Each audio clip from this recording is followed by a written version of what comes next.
इय्याक नअबुदु व इय्याक नस्तईन। आज एक दफ़ा फिर हम अडयाला जेल आए थे और हमें फिर मिलने नहीं दिया गया। ये मेरे हाथ में 3 जजेस के आर्डर मौजूद हैं जो जिन्होंने कहा था कि मुलाकातें होनी चाहिए। इस 3 जजेस के आर्डर को हर मंगल और जुमेरात को रद्दी की टोकरी में फेंक दिया जाता है। इसके खिलाफ जो ये कोर्ट के आर्डर्स नहीं मानते, हमारे वकला कंटेम्प्ट ऑफ कोर्ट में गए हैं, उसकी सुनवाई नहीं हो रही। जब हम तमाम आईनी और कानूनी रास्ते अपना रहे हैं, हम अदालतों में जा रहे हैं, हम जो हमारी जमहूरी रास्ते हैं वो अपना रहे हैं और हमारी सुनवाई नहीं हो रही और पाकिस्तान तहरीक इंसाफ के साथ, इमरान खान साहब की फैमिली के साथ दूसरे दर्जे के शहरी का सलूक किया जा रहा है, तो फिर यही आईन हमें इजाजत देता है कि हम पुरअमन एहतजाज करें।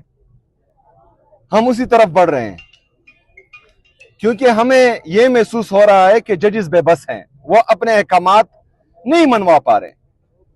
अगर जजेस अपने अहकामात नहीं मनवा पा रहे हैं तो अदालतें बंद होनी चाहिए। अगर जमहूरियत है और ये जाली वज़ीर आज़म इस सीट पर बैठा है और ये भी पूछ कर बताता है तो इस पार्लियामेंट को बंद होना चाहिए। इसकी जरूरत नहीं है।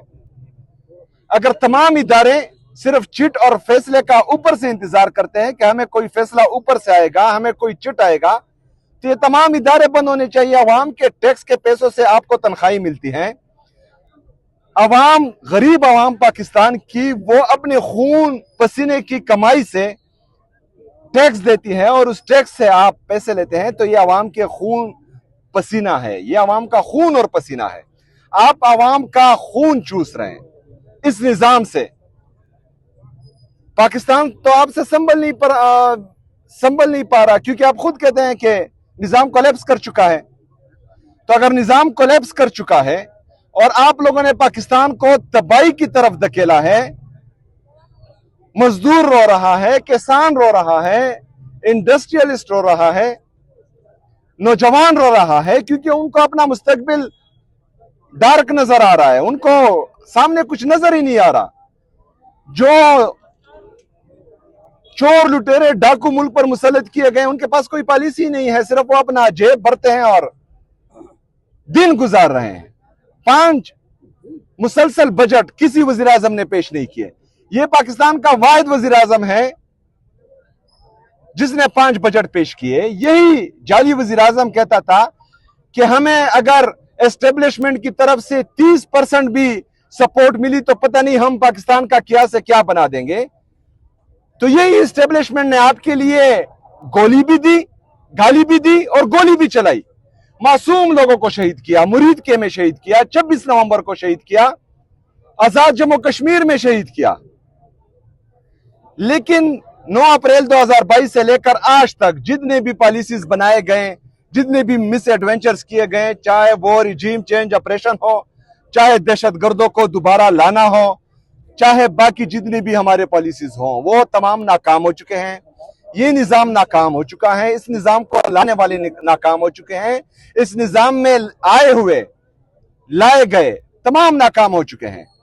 तभी पाकिस्तान का नौजवान, उनको अदालतों पर से एतमाद उठ चुका है, जमहूरियत पर से एतमाद उठ चुका है, तमाम इदारों पर से एतमाद उठ चुका है।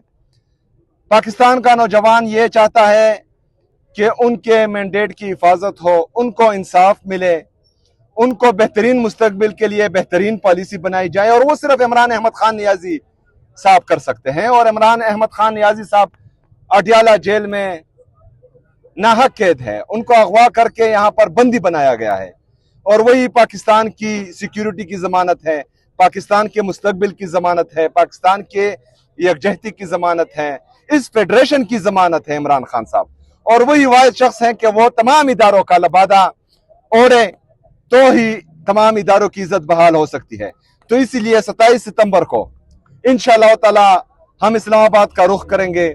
पाकिस्तान का नौजवान जो इस निजाम से नफरत करता है, जिसको मुसलसल ये लग रहा है कि पाकिस्तान और उसका मुस्तकबिल तबाही की तरफ जा रहा है, तो वो पाकिस्तान का नौजवान निकलेगा इंशाअल्लाह ताला। 27 सितंबर को 20 लाख से ज्यादा नौजवान इस्लामाबाद का रुख करेगा। वो पाकिस्तान के बेहतरीन मुस्तकबिल के लिए, पाकिस्तान की तारीख और तकदीर बदलने के लिए इंशाअल्लाह ताला निकलेगा, अपनी तारीख और तकदीर बदलने के लिए निकलेगा। और पूरी दुनिया जो इंशाअल्लाह ताला 27 सितंबर को नौजवान की ताकत देखेगी इंशाअल्लाह ताला। शुक्रिया।